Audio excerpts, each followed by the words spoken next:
When people find out I'm an English teacher, the first question they ask is, what are you doing about AI? The answer is strategies, tools, and psychology. I'm Jen Roberts. I teach English at Point Loma High School, and I blog at litandtech.com, where you'll find lots of other resources to help you with this issue. So first, a little level setting. Risk-taking is normal for teenagers. We're never going to stop all kids from cheating. There will always be someone who's willing to take that risk and willing to try. So there is no magic bullet, but there are a few things we can do. We can start with some strategies. One strategy that I find very effective with kids is offering them a choice. When students are writing about a topic that they're very interested in because they chose it, they are far more likely to write authentically. The next is unique content. When my students are writing about the art in our local student art gallery, they don't have AI to fall back on. Next is collaboration. When 2 or 3 students are working together on a project, they are far more likely to engage in that project authentically, and their writing is much more likely to be their own. Finally, with my seniors, I've done this project several times now where I've given them an AI-generated essay and asked them to change at least 50% of it, add quotes from our local readings, and then also add Google Docs comments telling me what they changed and why. Don't abandon peer review.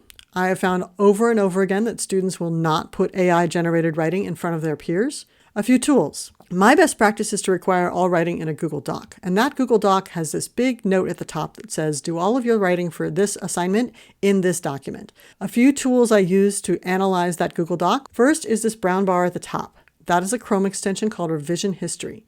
It tells me this student has worked on this paper for 3 hours and 53 minutes. Second is this other Chrome extension, GPTzero.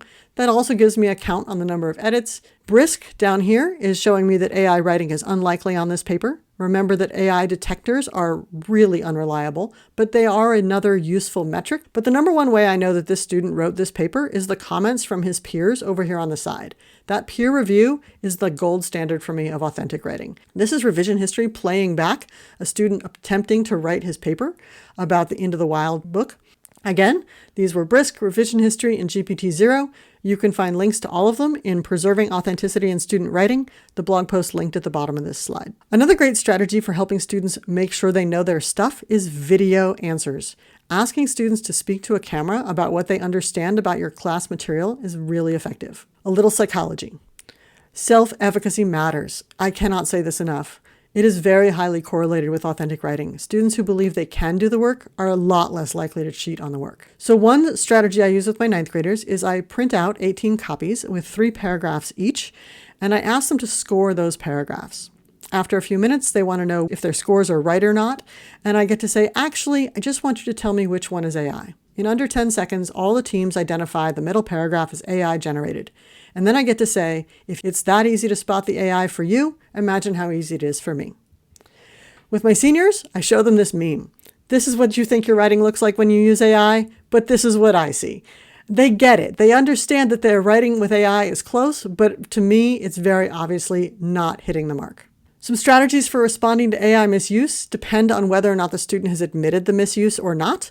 If they've admitted it, have a long conversation with that student. Find out as much as you can. Be curious. Everything you learn in that conversation is just going to help you mitigate the next assignment and or help that student and other students be more prepared for their next piece of writing. If they're denying the AI misuse, then you can try a close activity, an alternative assessment. You can add them to a watch list so that you're always checking their work carefully.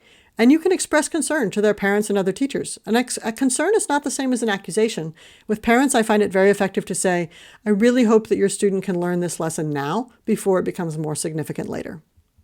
So, lots of low-stakes writing, sufficient scaffolding, draft due dates, peer review, writing in a Google Doc, and collaborative writing are all your friends. AI mitigation is not just one thing. It's multiple things. And when you put them all together, you can create an environment where your students are more likely to be authentically honest in their academics. I'm Jen Roberts. Again, litandtech.com has more resources on all of these topics.